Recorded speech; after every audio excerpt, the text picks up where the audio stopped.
1945, la guerre est finie, mais un nouvel affrontement se profile dans l'ombre et l'oubli. Deux géants se dressent, prêts à s'affronter. D'un côté l'oncle Sam, de l'autre Staline et l'URSS armée. L'Europe est en ruine, l'Allemagne coupée. À Yalta et Potsdam, le monde est figé. L'Ouest sous l'Amérique, capitalisme en tête. L'Est sous le Kremlin, c'est le rideau de fer qui s'apprête. Cette année-là, Hiroshima est en cendres, mais aussi naissance de Jacques Chirac, futur chef d'État à comprendre. 1947, doctrine Truman en place. Le plan Marshall finance et repousse la menace. Réponse immédiate, Staline contre-attaque. Le commun formé, Moscou resserre ses actes. 1948, Berlin coupé en deux. Le blocus commence, le monde anxieux, mais l'Occident réagit.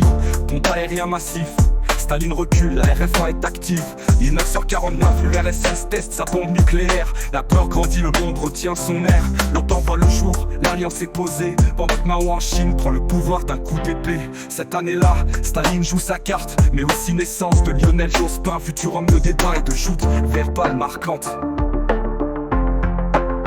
Deux blocs face à face, un équilibre fragile. Course aux armements, la menace est tactile. Chaque conflit local devient un enjeu global. De la Corée au Vietnam, la guerre est totale. 1950, la Corée s'enflamme. Le Nord attaque, l'ONU riposte dans le drame. MacArthur avance, mais Pékin intervient.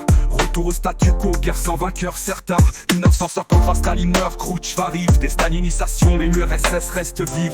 1956, Budapest se soulève. Les chars soviétiques écrasent les rêves. 1957, Sputnik dans l'espace. Course à la lune, qui prendra la place. 1951, Berlin sous tension. Un mur s'élève, division en béton.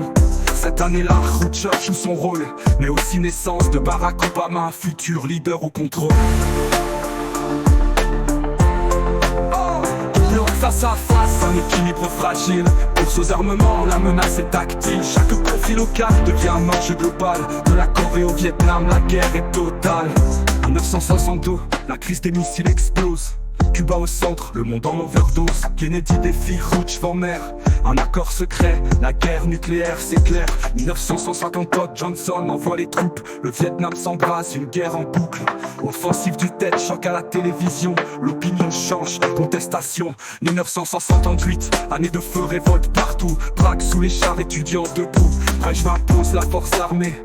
Le printemps s'éteint sous le joug soviétique glacé. Cette année-là, le monde proteste dans la rue, mais aussi naissance de Céline Dion, une voix qui traverse les nues. Face à face, un équilibre fragile.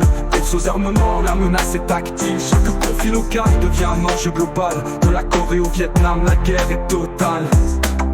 1960, la Corée s'enflamme, le Nord attaque, l'ONU riposte dans le drame. MacArthur avance, mais Pékin intervient. Retour au statu quo, guerre sans vainqueur, certes. La guerre est totale. La guerre est totale. 1962, la crise des missiles explose. Cuba au centre, le monde en overdose. Kennedy défie Khrouchtchev en mer. Un accord secret, la guerre nucléaire s'éclaire. 1964, Johnson envoie les troupes. Le Vietnam s'embrase, une guerre en boucle. Offensive du tête, choc à la télévision. L'opinion change, contestation.